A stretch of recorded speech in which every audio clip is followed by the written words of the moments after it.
बिस्मिल्लाहिर्रहमानिर्रहीम। अस्सलाम वालेकुम students, I am Qurratul Ayaz. Last time हम चैप्टर 2 का टॉपिक क्रिस्टलाइजेशन पढ़ रहे थे, जिसमें हमने चॉइस ऑफ सॉल्वेंट को डिस्कस किया। आज स्टूडेंट्स हम उसी लेक्चर को कंटिन्यू करने जा रहे हैं और हम बाकी स्टेप्स को डिस्कस करते हैं। So let's start our lecture. Students, हमने सबसे पहले डिस्कस किया था कि क्रिस्टलाइजेशन का फर्स्ट स्टेप क्या है, that is the choice of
की प्रॉपर शेप डेवलप नहीं होती, क्योंकि हमने उसे रैपिड कूल किया है।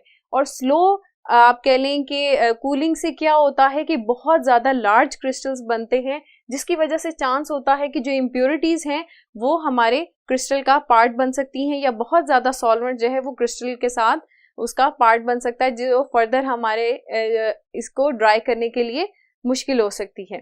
तो स्टूडेंट्स, बेस्ट वे क्या है कि आपने अपने हॉट सैचुरेटेड सॉल्यूशन को मॉडरेट रेट पर कूल करवाना है, ठीक है, ना ही बहुत ज़्यादा रैपिड और ना ही बहुत ज़्यादा स्लो। इससे क्या होगा, आपके पास बहुत ही प्यारे से या आप कह लेंगे बहुत ही खूबसूरत से मीडियम साइज के क्रिस्टल्स बनेंगे और ना ही इम्प्योरिटीज़ का चांस होगा कि वो क्रिस्टल का पार्ट बने और ना ही बहुत ज़्यादा सॉल्वेंट इसके साथ अटैच होगा जो कि फर्दर आपको ड्राइंग के लिए मुश्किल पेश आएगी। ठीक है स्टूडेंट्स, जब हमने अपना सैचुरेटेड सॉल्यूशन कूल कर लिया और क्रिस्टल्स बन गए, अब यहाँ पर क्रिस्टल्स के अंदर मदर लिक्विड भी मौजूद है, तो हमें इन क्रिस्टल्स को फिल्टर करना होगा। तो हमारा नेक्स्ट स्टेप आ जाता है फिल्ट्रेशन का।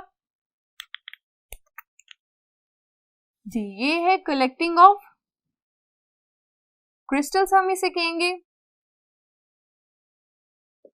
क्योंकि स्टूडेंट्स क्रिस्टल्स जो हैं वो मदर लिक्विड के अंदर मौजूद होते हैं। मदर लिक्विड क्या होता है कि जब क्रिस्टल्स बनते हैं तो उसके नीचे जो बचा हुआ आप कह लें कि सोल्यूशन होता है उसे हम मदर लिक्विड कहते हैं। ठीक है, और ये बहुत ज़्यादा कंसंट्रेटेड सोल्यूशन होता है। हम क्या करेंगे कि हम गूज क्रूसिबल को यूज करते हुए गूज क्रूसिबल की हम असेंबली यूज करेंगे सक्शन पंप के साथ। उसके थ्रू हम फिल्ट्रेशन करेंगे अपने क्रिस्टल्स की। फिल्ट्रेशन से क्या होगा कि आपके पास क्रिस्टल्स आ जाएंगे। इन क्रिस्टल्स को हम फर्दर वॉश करेंगे, किससे? कोल्ड सॉल्वेंट से। Cold solvent is used for washing. ठीक है, क्रिस्टल्स की वॉशिंग हम कोल्ड सॉल्वेंट से करेंगे। कोल्ड सॉल्वेंट लेने का मकसद यहाँ पर क्या है कि अगर हम हॉट सॉल्वेंट लेंगे तो हमारे क्रिस्टल्स दोबारा से उस हॉट सॉल्वेंट में डिसॉल्व होना शुरू हो जाएंगे। इसीलिए आपका सॉल्वेंट हमेशा ठंडा होना चाहिए। जब क्रिस्टल वॉश हो गए और एक प्रॉपर कॉम्पैक्ट केक बन गया क्रिस्टल का, तो हम उसे मजीद कॉर्क से प्रेस करते हैं कि अगर कोई क्रिस्टल्स के दरमियान सॉल्वेंट स्टिल मौजूद है तो वो भी रिमूव हो जाए। उसके बाद हम क्या करते हैं कि मदर लिक्विड को ड्राई करवाते हैं। मदर लिक्विड की ड्राइंग किस लिए करवाते हैं? क्योंकि उसके अंदर भी क्रिस्टल्स यानी आप कह लें उसके अंदर भी सॉल्यूट की अमाउंट मौजूद होती है। जब आप मदर लिक्विड को किसी वॉश ग्लास पर ड्राई करवाते हैं तो आपके पास एक बहुत ही खूबसूरत से फ्रेश क्रॉप ऑफ क्रिस्टल्स आ जाते हैं। ये क्रिस्टल्स आपके ये जो आपने ऊपर फिल्ट्रेशन में क्रिस्टल्स ऑब्टेन किए थे, इन दोनों को आप कंबाइन करके अपने आप कह लेंगे फाइनल प्रोडक्ट या फाइनल यील्ड देखते हैं कि आपके पास कितनी क्रिस्टल की अमाउंट आई है। तो स्टूडेंट्स, आपकी क्रिस्टल की अमाउंट बहुत ज़्यादा अच्छी आई है। तो ये क्या शो कर रही है कि आपने जो भी प्रोसीजर कैरी आउट किया था वो सक्सेसफुल रहा है। तो ये सक्सेस ऑफ प्रोसीजर किससे हम देखते हैं? Yield of crystals. यील्ड किसे कहते हैं? Amount that is obtained after crystallisation. जब क्रिस्टल्स हमारे पास आ गए, हमने कलेक्ट कर लिए, उसके बाद अब हमारा मकसद है कि हम इन्हें ड्राई करें। तो नेक्स्ट हमारे पास स्टेप है drying of crystals. Students, crystal को ड्राई करने के हमारे पास 3 तरीके हैं। Number 1 is drawing through filter paper. Number 2 is drying through drying oven, and number 3 is through vacuum desiccator. Filter paper से आप क्रिस्टल्स को कैसे ड्राई कर सकते हैं कि आप क्रिस्टल्स को फिल्टर पेपर पे लें और उसको उसकी डिफरेंट फोल्ड्स में प्रेस करते जाएं। ठीक है, इससे क्या होगा, क्रिस्टल्स ड्राई हो जाते हैं, सारा सॉल्वेंट जो है वो फिल्टर पेपर एब्जॉर्ब कर लेता है और ड्राई क्रिस्टल्स आ जाते हैं। लेकिन स्टूडेंट्स, इसका एक नुकसान भी है। क्या होता है कि जब आप फिल्टर पेपर की फोल्ड्स में क्रिस्टल्स को प्रेस करते हैं तो क्रिस्टल लैटिस ब्रेक हो जाता है, क्रिस्टल कन्वर्ट्स इनटू पाउडर। ये इसका एक ड्रॉबैक है। दूसरा ये कि जब आप इसे प्रेस करते हैं तो फिल्टर पेपर की फाइबर्स जो हैं वो आपके क्रिस्टल्स में शामिल हो जाते हैं एज अ इम्प्योरिटी। तो आपका प्रोडक्ट जो है वो दोबारा से इम्प्योर हो जाता है। इसलिए स्टूडेंट्स, हम क्या करते हैं, हम ड्राइंग ओवन को प्रेफर करेंगे फिल्टर पेपर पे।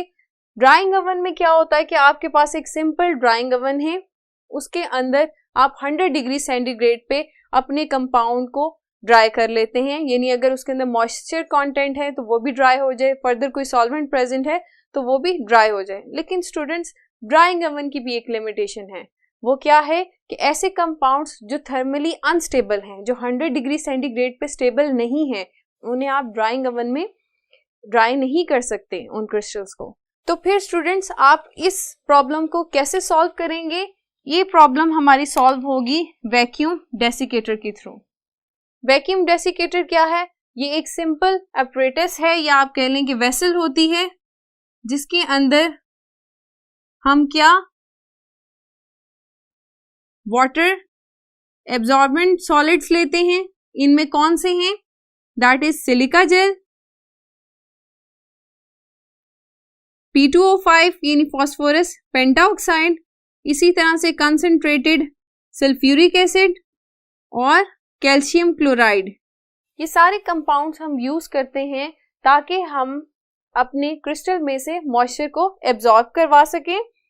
अब स्टूडेंट्स यहाँ पर ये मेथड सबसे बेस्ट है वैक्यूम डेसिकेटर का। उसकी वजह क्या है? क्योंकि वैक्यूम डेसिकेटर के थ्रू आप उन क्रिस्टल्स को भी ड्राई कर सकते हैं जो थर्मली अनस्टेबल होंगे। इसमें आपका क्रिस्टल लैटिस जो है वो भी प्रिजर्व रहता है, वो भी खराब नहीं होगा, ठीक है, और कोई इम्प्योरिटी के आने के चांस भी नहीं होंगे। आपको एक क्वेश्चन भी आता है कि विच ऑफ द फॉलोइंग, या आप कह लें कि which is the most suitable method for drawing the crystals, तो उसका आंसर है थ्रू वैक्यूम डेसिकेटर। और वैक्यूम डेसिकेटर से क्यों है वो हम बताते हैं कि इसके अंदर क्रिस्टल लैटिस जो है वो प्रिजर्व रहता है, कोई इम्प्योरिटी ऐड होने के चांसेस नहीं होते, और सिंपल इन केमिकल्स को यूज करते हुए हम अपने कंपाउंड में से मॉइस्चर कंटेंट निकाल लेते हैं। लास्ट स्टेप हमारे पास है, जब हमने क्रिस्टल्स को भी ड्राई कर लिया है, कई दफा ऐसा होता है कि सिंथेसिस के दौरान कोई कलर्ड इम्प्योरिटीज जो होती हैं वो हमारे क्रिस्टल का पार्ट बन जाती हैं। अब हम उनको किस तरह से रिमूव करें? कलर्ड इम्प्योरिटीज को इम्प्रूव करने के लिए हम क्या यूज करते हैं? Animal charcoal. लास्ट स्टेप है अनडिजायर्ड कलर्ड इम्प्योरिटीज। इनको कैसे रिमूव करें? By adding animal charcoal. Simple, आप जो हमने क्रिस्टलाइजेशन के लिए सॉल्वेंट चूज किया था उसके अंदर अपना कंपाउंड जो है या अपनी क्रिस्टल जो हैं उनको डिसॉल्व करवाएं और हीटिंग के दौरान एक पिंच जो है एनिमल चारकोल का उसके अंदर ऐड कर दें। तो क्या होगा कि जितनी कलर्ड इम्प्योरिटीज होंगी वो एनिमल चारकोल अपनी सरफेस पे एब्जॉर्ब कर लेगा और आपका सोल्यूशन जो है वो क्लियर हो जाएगा। इस सोल्यूशन को फर्दर आप ड्राई कर लें तो आपके पास प्योर क्रिस्टल्स आ जाएंगे, तो आपका कंपाउंड जो है वो प्यूरिफाई हो जाएगा। ये सारे स्टेप्स थे स्टूडेंट्स। अब हम इन सारे स्टेप्स को एक दफा रिवाइज कर लेते हैं। जी स्टूडेंट्स, आज के लेक्चर में हमने देखा जब हम क्रिस्टलाइजेशन के लिए सॉल्वेंट चूज कर लें तो हमारा फर्स्ट स्टेप आता है preparation of saturated solution. Saturated solution prepare करने के लिए हम क्या करते हैं कि बीकर में मिनिमम अमाउंट ऑफ सॉल्वेंट में सॉल्यूट को डिसॉल्व करवाते हैं। अगर हीटिंग पे सॉल्यूट डिसॉल्व ना हो तो हम मिनिमम अमाउंट ऑफ सॉल्वेंट मजीद ऐड करते हैं। अगर सॉल्यूट डिसॉल्व हो जाए तो that is your saturated solution. इसको हम फिल्टर करते हैं ताकि जो इम्प्योरिटीज हैं वो फिल्टर पेपर पे रह जाएं। जो नीचे आपके पास सॉल्यूशन आ गया है फिल्ट्रेट के तौर पर, उसको हम कूल करवाते हैं eight moderate rate. Moderate rate पे कूल करवाने से क्या होता है, इम्प्योरिटीज जो है वो क्रिस्टल का पार्ट नहीं बनती। अब ये जो क्रिस्टल हैं जिसके अंदर मदर लिक्विड भी है, इसको हम मजीद फिल्टर करेंगे थ्रू फिल्ट्रेशन असेंबली। गूज क्रूसिबल हम यूज कर रहे हैं फिल्ट्रेशन के लिए। जब हम फिल्ट्रेशन कर रहे होंगे तो हम क्रिस्टल्स को वॉश भी करेंगे। वॉशिंग का मकसद है कि जो भी आपका मदर लिक्विड मजीद क्रिस्टल्स के साथ अटैच है वो वॉश आउट हो जाए। जब देखेंगे क्रिस्टल का एक कॉम्पैक्ट केक सा रेडी हो गया है तो आप उसके ऊपर कॉर्क हल्का हल्का प्रेस करेंगे ताकि अगर कोई सॉल्वेंट अभी भी मौजूद है तो वो भी एक्सट्रैक्ट हो जाए। स्टूडेंट्स, अब आप इन क्रिस्टल्स को ड्राई करेंगे। क्रिस्टल्स को ड्राई करने के लिए हम वैक्यूम डेसिकेटर बेस्ट ऑप्शन है। इसके अंदर आप देखें कि वैक्यूम डेसिकेटर के अंदर हम वॉच ग्लास या फिर क्रूसिबल के अंदर अपना सैंपल रखते हैं। यहाँ वैक्यूम डेसिकेटर के अंदर जो ग्रेन्यूल्स आपको नजर आ रहे हैं वो ऐसे केमिकल्स हैं जो मॉइस्चर को एब्जॉर्ब करेंगे। इसके अंदर हमने देखा था calcium chloride, silica gel and other compounds जो आपके सामने यहाँ मेंशन हुए हैं वो इस्तेमाल हो सकते हैं। जब हम वैक्यूम डेसिकेटर से अपने क्रिस्टल्स ड्राई कर लेंगे हम ऑब्जर्व करें कि अगर हमारे क्रिस्टल्स का कलर चेंज है या फिर कोई कलर्ड इम्प्योरिटी मौजूद है तो लास्ट स्टेप होता है कि कलर्ड इम्प्योरिटीज को रिमूव करने का। उसका सोल्यूशन क्या है कि हम जिस सॉल्वेंट में हमारे क्रिस्टल्स बने हैं उसी सॉल्वेंट में हम क्रिस्टल्स को दोबारा से डिसॉल्व करवाएं थ्रू हीटिंग। अब बॉइलिंग के दौरान हम एक पिंच एनिमल चारकोल का ऐड कर देते हैं। एनिमल चारकोल ऐड करने से क्या होता है कि जो कलर्ड इम्प्योरिटीज जो हैं वो रिमूव हो जाती हैं। अब आप इस सॉल्यूशन को दोबारा से ड्राई कर लेंगे तो आपके पास प्योर क्रिस्टल्स आ जाएंगे। स्टूडेंट्स, ये वो सारे स्टेप्स थे जिसे फॉलो करने के बाद आप एक इम्प्योर कंपाउंड को, जो कि क्रिस्टल्स एक इम्प्योर कंपाउंड को आप प्योरीफाई कर सकते हैं। स्टूडेंट्स, आइए अब हम डिस्कस करते हैं इस टॉपिक से रिलेटेड बोर्ड के कुछ क्वेश्चंस या एक्सरसाइज के जो कुछ क्वेश्चंस आते हैं उनको हम डिस्कस करते हैं। जी स्टूडेंट्स, क्वेश्चंस डिस्कस करते हैं। पहला क्वेश्चन है, why there is a need to crystallise a crude product. Crude product किसे कहते हैं? इम्प्योर प्रोडक्ट को। स्टूडेंट्स, जब भी हम कोई कंपाउंड सिंथेसाइज करते हैं तो उसके अंदर इम्प्योरिटीज मौजूद होती हैं। अब इम्प्योरिटीज दो तरह की हो सकती हैं, सॉल्युबल इम्प्योरिटीज और इनसॉल्युबल इम्प्योरिटीज। इम्प्योरिटीज को, इनसॉल्युबल इम्प्योरिटीज को हम फिल्ट्रेशन के थ्रू रिमूव कर लेते हैं, जबकि सॉल्युबल इम्प्योरिटीज को रिमूव करने के लिए हम उस कंपाउंड की क्रिस्टलाइजेशन करते हैं। क्रिस्टलाइजेशन से क्या होता है, जो प्योर कंपाउंड होता है उसके क्रिस्टल्स बन जाएंगे और इम्प्योरिटीज जो हैं वो सॉल्यूशन के अंदर ही रह जाएंगी। इसका मतलब है कि अगर हमारा जो अगर जो हमारा कंपाउंड है उसके हम क्रिस्टल ऑब्टेन करना चाहते हैं, क्योंकि हो सकता है जो जब आपने कंपाउंड सिंथेसाइज किया तो उसकी रॉ फॉर्म आपको मिली, लेकिन आप उसके प्योर क्रिस्टल्स ऑब्टेन करना चाहते हैं तो तब भी हम उसकी क्रिस्टलाइजेशन करेंगे। तो लास्ट पॉइंट है टू ऑब्टेन क्रिस्टल्स। ठीक है, ये सारे फैक्टर्स की वजह से हम एक इम्प्योर कंपाउंड को या फिर क्रूड प्रोडक्ट को क्रिस्टलाइज करते हैं। नेक्स्ट क्वेश्चन है, hot saturated solution is cooled at moderate rate during crystallisation, why? इसका आंसर हम लेक्चर में ले चुके हैं कि that is hot saturated solution को मॉडरेट रेट में कूल करने से क्या होता है कि आपके पास मॉडरेट साइज के क्रिस्टल्स आते हैं और इम्प्योरिटीज के चांसेस कम होते हैं। Impurities do not form part of crystal। और आप ये भी कह सकते हैं कि मॉडरेट रेट ऑफ कूलिंग से क्या होता है कि सॉल्वेंट भी क्रिस्टल्स के साथ ज़्यादा कंबाइन नहीं करता, जो कि फर्दर ड्राइंग ऑफ क्रिस्टल्स में प्रॉब्लम बनता है। लास्ट क्वेश्चन है, differentiate between residue and filtrate. तो रेजिड्यू किसे कहते हैं? रेजिड्यू आप उसे कहेंगे जब फिल्ट्रेशन के दौरान आपके पास फिल्टर पेपर पे जो क्रिस्टल्स आ जाएं या इम्प्योरिटीज आ जाएं, आप उन्हें क्या कहेंगे? That is the residue. ठीक है, और फिल्ट्रेशन के दौरान जो आपके पास सॉल्यूशन या लिक्विड ऑब्टेन्ड होता है, इसे आप क्या कहते हैं? फिल्ट्रेट कहते हैं।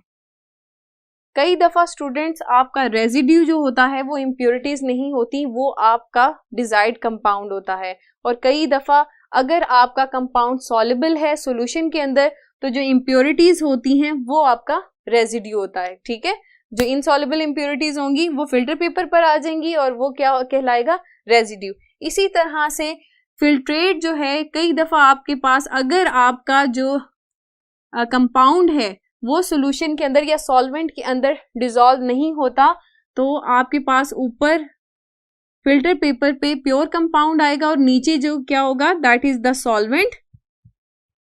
और अगर यहाँ पर ये इम्प्योरिटीज हैं तो फिल्ट्रेट क्या होगा? दैट इज योर सॉल्यूशन जिसके अंदर आपका डिजायर्ड कंपाउंड मौजूद है, जिसको आप फर्दर ड्राई करेंगे तो क्रिस्टल्स बन जाएंगे।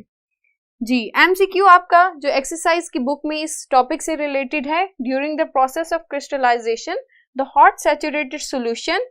आपके पास ऑप्शन है इस सेंटेंस को कंप्लीट करने के लिए। Number 1 is cooled very slowly to get large size crystals. अभी हमने कहा कि लार्ज साइज क्रिस्टल बनने से इम्प्योरिटीज जो हैं वो क्रिस्टल का पार्ट बन जाती हैं, तो ये ऑप्शन हम करेक्ट नहीं कह सकते। Is cooled at moderate rate to get medium size crystals. जी ये बिल्कुल सही बात है। Is evaporated to get crystals of products, लेकिन यहाँ पर इसका हॉट सैचुरेटेड सॉल्यूशन से इतना ताल्लुक नहीं बन रहा।